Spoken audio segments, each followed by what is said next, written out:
¿Qué sientes cuando miras este dibujo? Quienes se lo topan por casualidad suelen decir que es desagradable, feo o incómodo. Y lo interesante es que, sin conocer el contexto de la obra, muchos ya sienten en sus entrañas que alberga un trasfondo macabro. Ese es el poder del buen arte.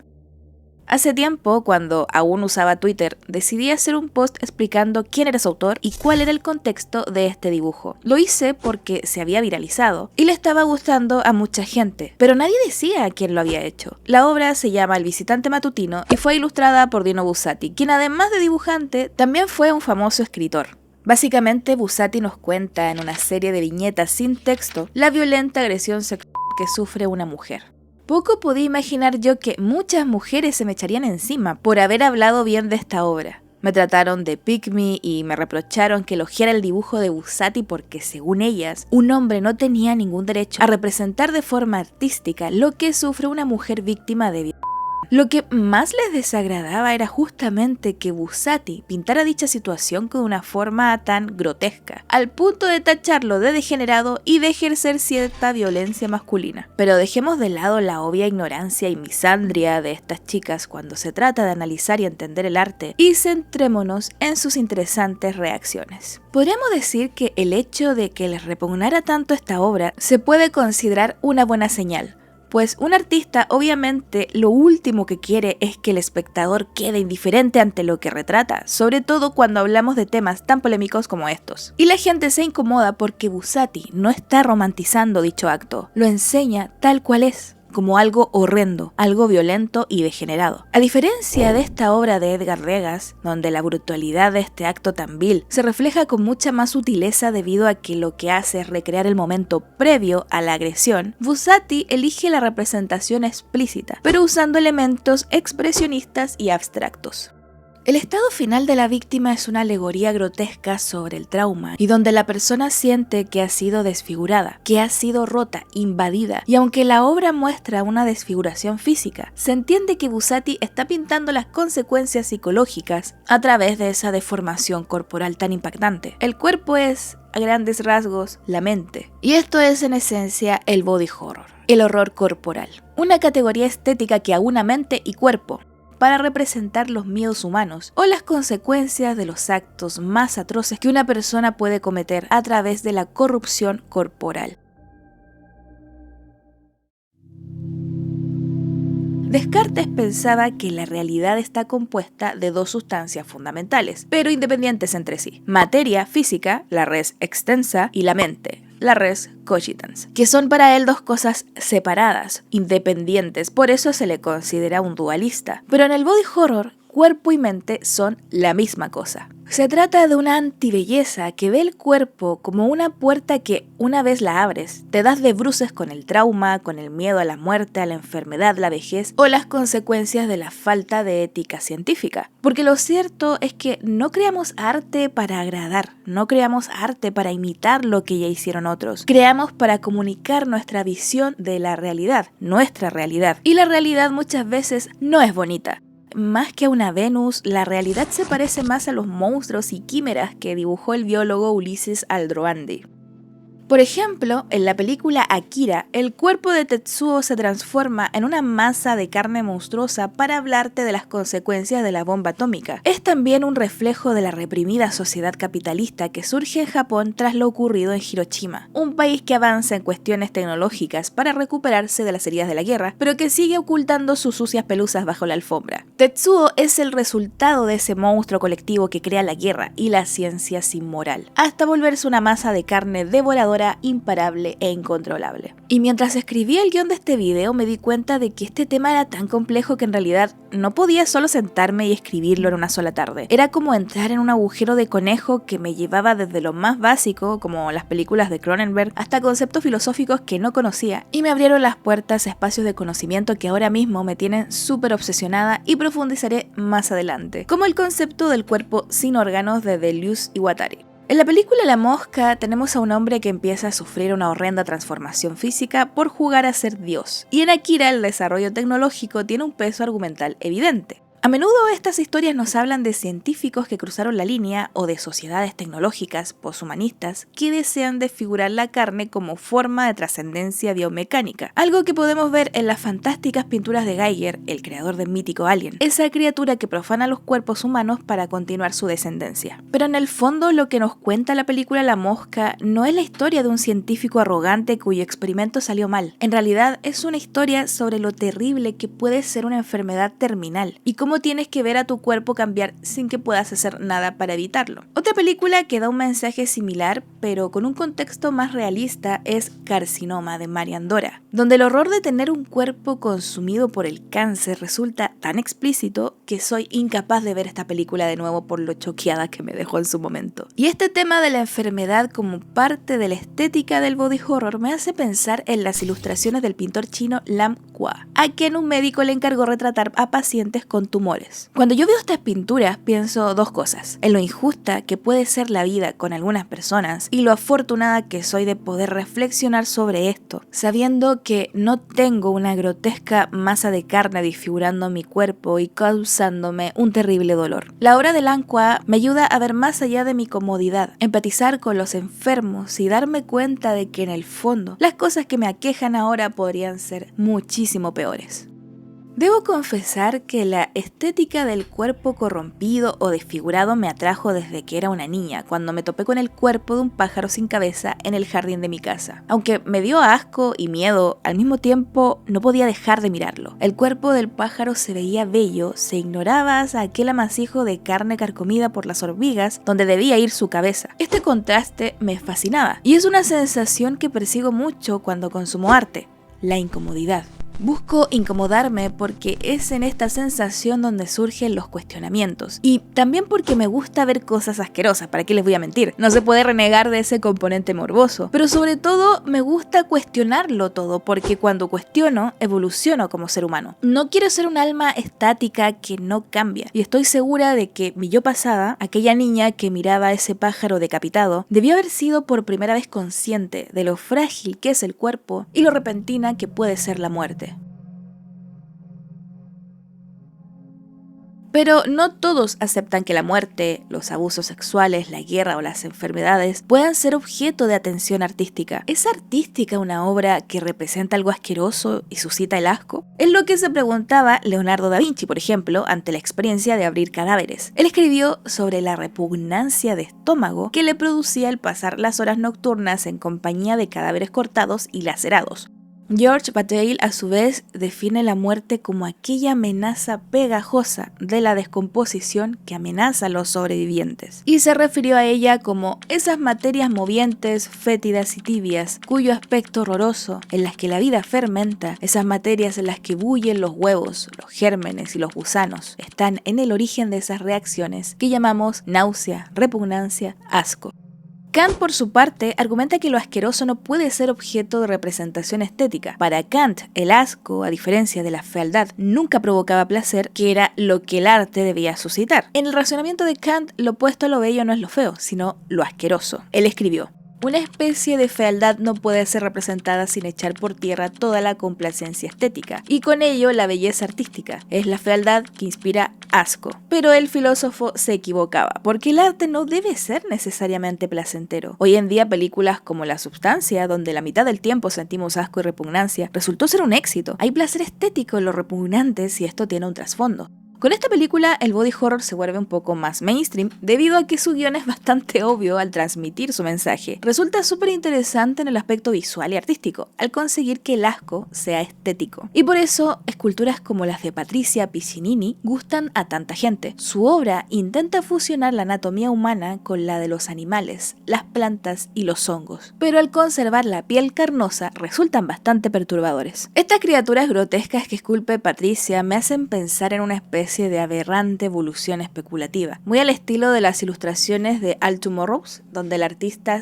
C.M. Kosemen retrata un futuro en el que los humanos son desfigurados para el placer perverso de una civilización extraterrestre. Entonces, ¿nos gusta desfigurar con la mirada a los personajes de las obras de body horror porque hay dentro de nosotros esa especie de placer perverso reprimido? Tal vez. Todos tenemos una sombra, decía Jung, y esta sombra se suele proyectar mucho cuando consumimos arte. Hay cierto placer en ver cómo nuestros cuerpos pueden degenerarse hasta convertirse en criaturas horribles, con las que ya no podemos identificarnos, pero que al mismo tiempo reconocemos como parte de nosotros.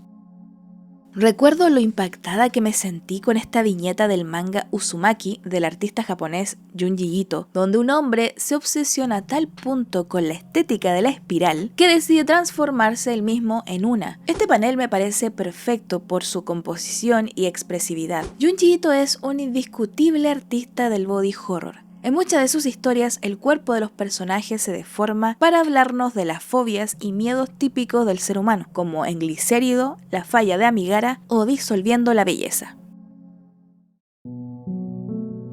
Entonces, si el arte es la necesidad que empuja al ser humano a expresarse estéticamente, me resulta inevitable perseguir la huella de los artistas que se adentraron en esos temas que llevan obsesionándome desde la infancia: la muerte, la angustia, lo grotesco, lo incómodo y lo raro. No es que rechace esa belleza hegemónica y armoniosa que comienza con el culto al cuerpo en las primeras sociedades griegas, donde la belleza se consideraba un bien moral. O sea, yo misma suelo pintar y dibujar cosas súper poco grotescas. A veces hay gente que se sorprende cuando descubren cuáles son mis gustos, justamente porque mis dibujos son bastante más convencionales en ese sentido. No pretendo perturbar con ellos. Y esta estética de la belleza convencional, agradable, que transmite armonía, es la misma que perseguirían los artistas prerrafaelistas o impresionistas hasta que aparecen los incómodos: el Bosco, Goya, el Greco, Artemisa Gentileschi, Mary Shelley. Creadores que prefirieron trastornar el equilibrio estético como serpientes que te incitan a probar una manzana para ver más allá de los apacibles jardines del paraíso. En el horror corporal, los artistas y escritores buscan el desollamiento de la belleza tradicional para capturar las profundas incertidumbres, angustias y tribulaciones que sufre el ser humano a lo largo de una vida muy consciente de sí mismo. Están ahí para recordarnos que hay un grito pugnando dentro de todos nosotros. ¿Y por qué ignorar ese grito entonces? Quien lanza un grito siempre lo hace para llamar la atención. Aquello que hiere los espacios del silencio y la cotidianidad debe crear una grieta, prolongarse como un relámpago, ser una roca lanzada hacia un espejo. Por eso nos incomoda escuchar a alguien gritando. Y las obras de arte también pueden gritar desde los vacíos que llenan. El precursor del expresionismo alemán, Edvard Munch, entendió que podía usar el arte para capturar un sentimiento de profunda desesperación mediante la desfiguración de un cuerpo. Una figura andrógina que se recorta contra un cielo de pinceladas furiosas. Aquel cuerpo se deforma desde su boca abierta y la desmesura de sus gestos, como si tratara de consumirse a sí misma a través de ese grito interminable. Iba por la calle con dos amigos cuando el sol se puso. De repente, el cielo se tornó rojo sangre y percibí un estremecimiento de tristeza. Sentí un dolor desgarrador en el pecho. Lenguas de fuego como sangre cubrían el fiordo negro y azulado de la ciudad. Mis amigos siguieron andando y yo me quedé allí, temblando de miedo, y sentí un gran grito interminable en toda su naturaleza. Esto fue lo que escribió Munch en su diario de 1891, sin imaginar que aquel sentimiento de desesperación y profundo abandono daría luz a su obra más famosa. El grito es una pintura tan incómoda como una herida, por eso despierta una fascinación morbosa en quien la mira. Algo parece profundamente desollado en ella, en medio de su caótica simpleza. El horror del cuerpo, este body horror que parece habitar de manera constante la estética de la incomodidad, no es más que un medio para dar forma a aquel sentimiento abrumador que a veces nos desgarra por dentro, como un grito lanzado a los abismos o desde los abismos.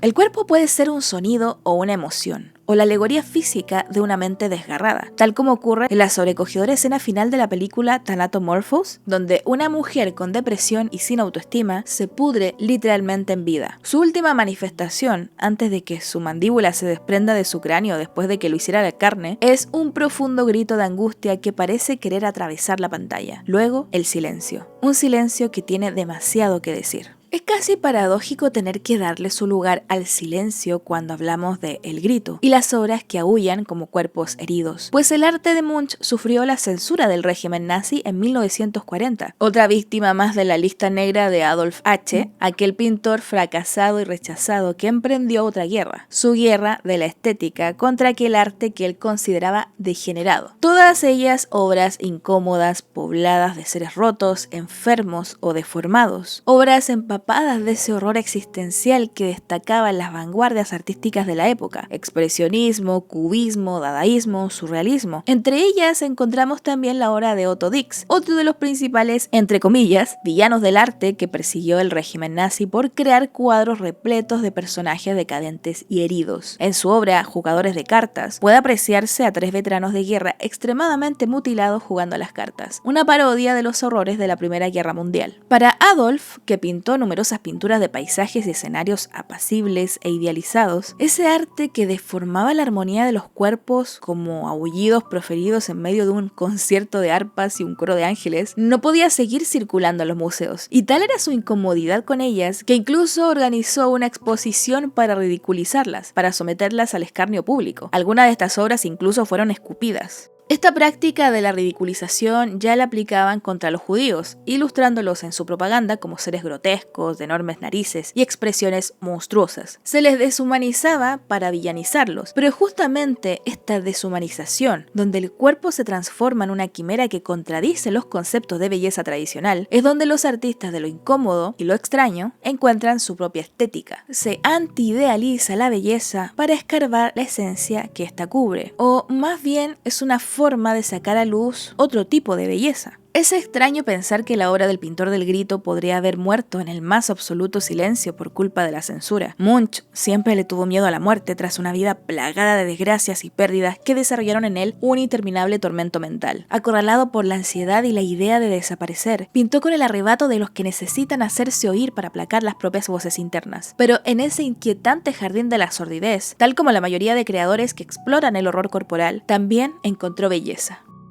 Del mismo modo que Leonardo da Vinci había estudiado la anatomía humana y diseccionado cuerpos, yo intento diseccionar almas, escribió Munch. A través de estas obras, el cuerpo deformado, mutilado y distorsionado se transforma entonces en ese grito existencial mediante la transfiguración de la carne, como un templo que arde para revelar secretos vergonzosos. Me gusta llamarlos creadores de la incomodidad porque creo en la importancia de este sentimiento primigenio que acompaña al horror, siempre acechando por el rabillo del ojo, siempre listo para manifestarse cuando los espacios seguros nos traicionan y revelan la presencia de la otredad. En este caso, esa otredad se manifiesta bajo la forma de un cuerpo que se distorsiona y se vuelve tu adversario, alterado por la enfermedad, por el embarazo o un accidente violento, por la vejez o la inconformidad con quien eres, un cuerpo que solo podemos abandonar con nuestra muerte. Como afirma el pintor Francis Bacon, somos carne. Somos armazones potenciales de carne. Cuando entro en una carnicería pienso siempre que es asombroso que no esté yo ahí en vez del animal. Sus pinturas resultan evocadoras porque lo que Bacon hace es sacar a la luz la psicología que cubre la carne, y una vez transfigurada, puede convertirse en el espejo más honesto. En las pinturas de Bacon nos enfrentamos al cuerpo para comprender que nunca ha sido un espacio seguro, que siempre amenaza con volverse un monstruo, pero un monstruo que sigue cargando con una mente, con una sensibilidad, tema que trataría de forma magistral la escritora Mary Shelley en su novela Frankenstein, cuando su monstruo se pregunta por qué es arrojado a la vida solo para sufrir. Esto también lo podemos encontrar en la película de David Lynch, El hombre elefante, una película que de verdad les recomiendo mucho que vean. Yo, sin embargo, creo que no somos nuestro cuerpo, sino lo que experimentamos a través de él. Y buena parte de esa percepción corporal está condicionada por nuestro entorno social, con un trasfondo que enlaza lo científico con lo existencial. Para muchas culturas y comunidades indígenas, el cuerpo no es más que el puente entre el terreno de los espíritus y la naturaleza transitoria. En ellos, el horror corporal no está tan presente cuando la muerte, el dolor y la enfermedad no se consideran un tabú. Porque aquello sobre lo cual nosotros corremos un velo oscuro para no preguntarnos qué es lo que nos hace humanos, no es más que otro elemento de cotidianidad en tribus como los Ainus de Japón, donde el sacrificio de un oso como medio para interactuar con los dioses ha disuelto esas ideas que persiguen las pesadillas de la sociedad occidental. Los Ainus no entienden el concepto de muerte ni de nacimiento, solo el proceso del rito para facilitar el pasaje hacia un estado de vida no corporal, por lo que el miedo a la muerte o a los propios muertos les resulta algo incomprensible. La intención de esos ritos es impedir o bloquear el impacto de ese temor. Se ha inventado un mito, la no muerte, para que la mente no tenga necesidad de admitir una invasión de ese abismo de oscuridad sobre el cual sobrevuela toda vida, escribe Joseph Campbell en su lúcido ensayo Mitos y ritos de renovación. El propio Campbell aprovecha de citar a Oswald Spengler, quien en su obra La decadencia de Occidente reflexiona sobre la carga de este conocimiento.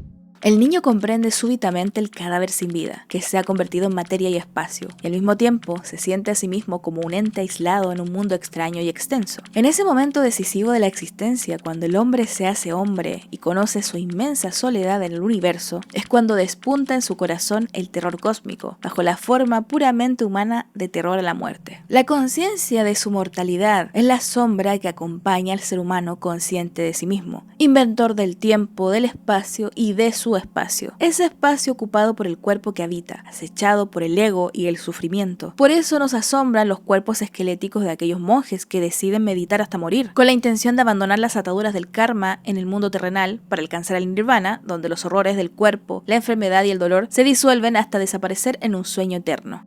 Sospecho que el hombre es el único animal que sabe que su muerte es ineludible. Otros animales viven en el presente, el ser humano no, y por eso inventó la esperanza. Es una de las hermosas frases que monologa el protagonista de la película dirigida por Charlie Kaufman, Pienso en el final, donde la mente de un hombre a la deriva se representa con la grotesca figura de un cerdo corroído por gusanos. Esta imagen explora a la perfección la idea de esa belleza grotesca que tanto interesaba a los artistas del medioevo. Y si lo grotesco es la sombra de la belleza, ¿por qué negarla? ¿La ocultamos de nuestra vista para construir la propia identidad? ¿Una identidad que teja la ilusión de estar a salvo de la vejez, de la enfermedad y del dolor? Al final se trata de extraer el caos interno para recomponerlo desde la mirada invertida, sin capas que lo cubran. Tal vez la forma de arte más honesta de todas. La filósofa Julia Kristeva, en su obra Poderes del Horror, nos habla de lo abyecto como aquello que el sujeto rechaza, pero a la vez le atrae, pues allí identifica una identidad. No se trata simplemente de lo sucio o repulsivo en términos convencionales, sino de todo aquello que amenaza las fronteras del yo. Fluidos corporales, cadáveres, expresiones y todas las manifestaciones que disuelven la separación entre el cuerpo y su entorno. Abyecto sería una confrontación angustiante con la fragilidad del ser. Según Kristeva, lo abyecto es aquello de lo cual el sujeto se protege, pero que al mismo tiempo lo seduce, le recuerda su origen en lo informe, en lo que precede a la identidad. Y es justamente lo abyecto aquello que sustenta la estética del body horror, aquello que no solo produce repulsión, sino también una especie de atracción morbosa. Y el cuerpo, como sitio de nacimiento, enfermedad, expresión y muerte, es el campo principal donde lo abyecto se manifiesta. Por eso, Cronenberg veía a sus personajes como mentes que perdían el control, lo que se reflejaba en sus cuerpos a modo de transfiguraciones grotescas.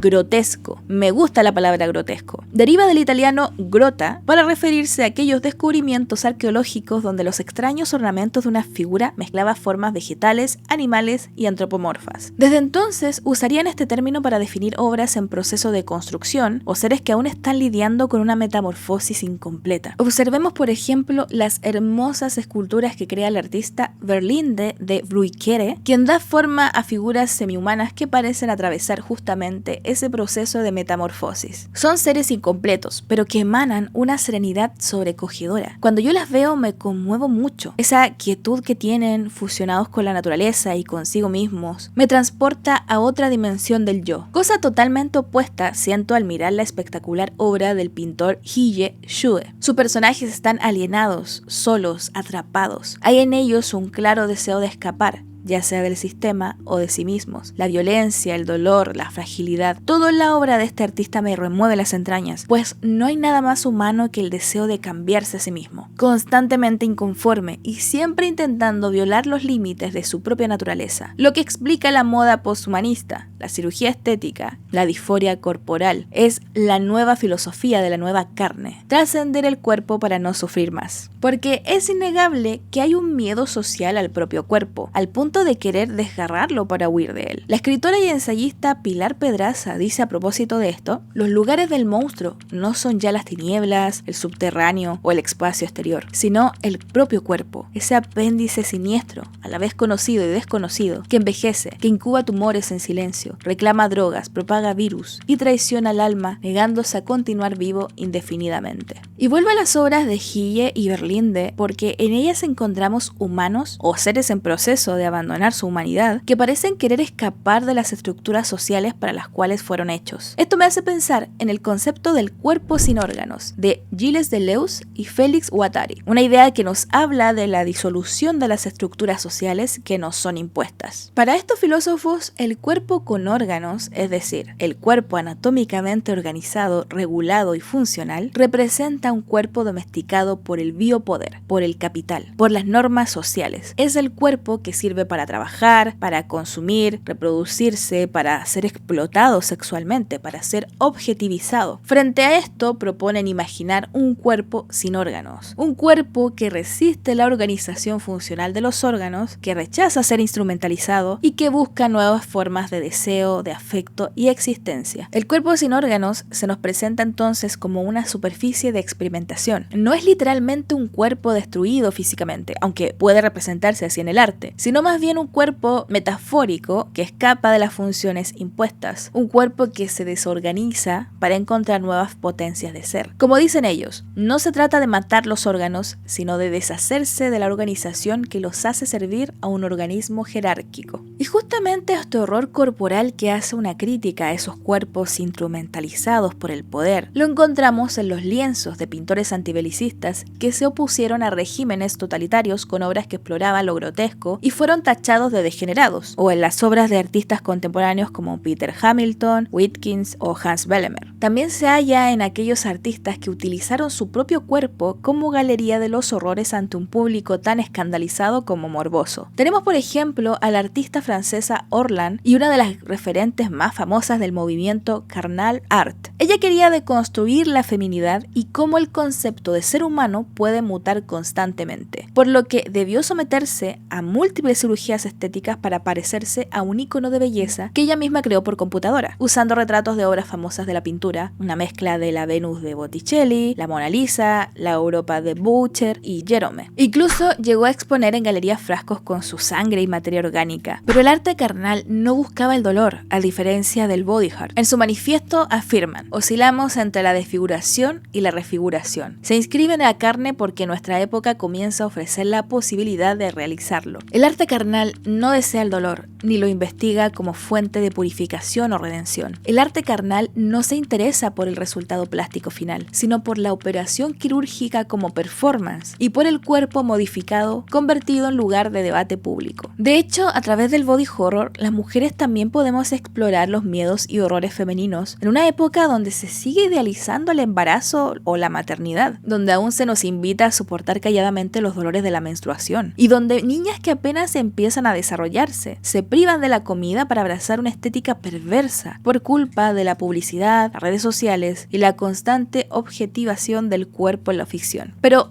no solo niñas. Ahora no paro de encontrar cuentas de chicos idiotizados por los gurúes del gimnasio y el desarrollo personal. Inyectan sus cuerpos jóvenes, aún en proceso de desarrollo, con anabólicos. Desarrollan vigorexia y se obsesionan con el ejercicio hasta un punto en que pierden de vista todo lo demás. Por eso los artistas necesitan incomodarse, para crear obras incómodas que remuevan algo en los demás. Se trata, a mi parecer, de una profunda manifestación del sentir. Pero, ¿cómo entramos en la incomodidad de los demás si no podemos entrar en sus mentes? El cuerpo aparece una vez más como una frontera entre el yo y el otro, y por eso a veces intentamos pintar algo que se parezca a un grito, para descubrir si mi propio grito puede crear una resonancia, una que conecte con los gritos de alguien más. Se rechaza lo diferente porque altera nuestra zona de confort, pero es en lo diferente donde los creadores de la incomodidad extraen una belleza nueva. En las obras incómodas no nacen las respuestas, sino las preguntas. Y estas preguntas se transforman en horrendas muñecas rusas que revelan más secretos repulsivos con sus propias preguntas. Surgen entonces las sombras de una sociedad demasiado adormilada que necesita abrir la carne que cubre sus ideas preconcebidas, ya sea para cuestionarlas o reafirmarlas. Revelar el pus, la sangre, las entrañas, enseñar esos tumores desagradables que ignoramos hasta que estos empiezan a comernos desde adentro. Son las sombras incómodas de lo que aún nos cuesta aceptar de nosotros mismos.